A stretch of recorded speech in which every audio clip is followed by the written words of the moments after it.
In the 1870s, James Duncan of Benmore Estate, not far from Dunoon, constructed a special building known as a fernery.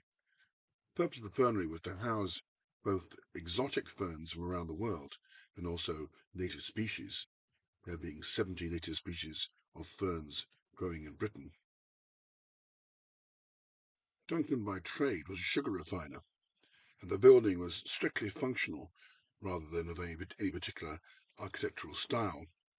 This was the time of pteridomania, when the Victorians were very enthusiastic about collecting particularly the rarer plants, some of which became even rarer still, and some became extinct.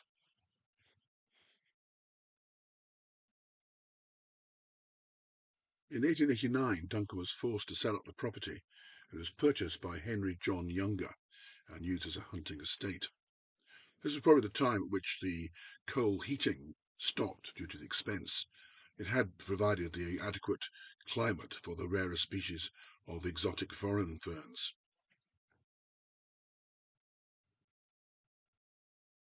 In 1928, Henry Younger's son, Henry George Younger, gave the Benmore estate, with its country house, stables and fernery, to the Royal Botanic Gardens in Edinburgh. The fernery remained open until the 1990s, but then due to its serious condition it was left and became a ruin. However, in the 2008 restoration, it was completely restored and reopened to the public. The structure of the fernery as such has been divided into microclimates. It also contains a grotto with a pool and has a number of species from all around the world, such as from New Zealand, Gough Island, Papua New Guinea, South Africa, South America. Most of these have been grown from spores rather than from plants that have been taken from a native habitat and replanted.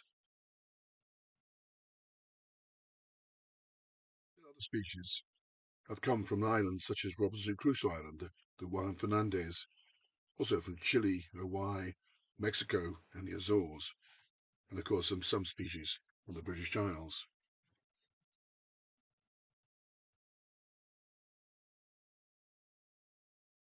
The network of metal pipes that used to carry the warm air are no longer functional. However, the boiler house itself still stands and is used for storage.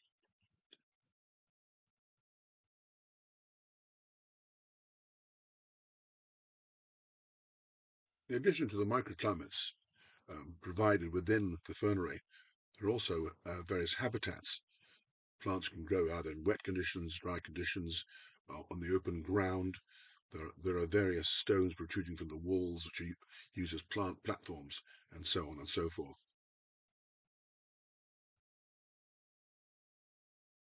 The fernery building stands at the top of a small, steep gorge. There are quite a number of steps leading up to it, and the access is from the southern side.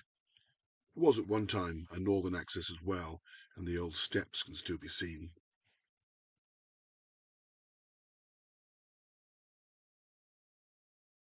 A rather more ornate fernery was built at Ascog Hall on the Isle of Bute.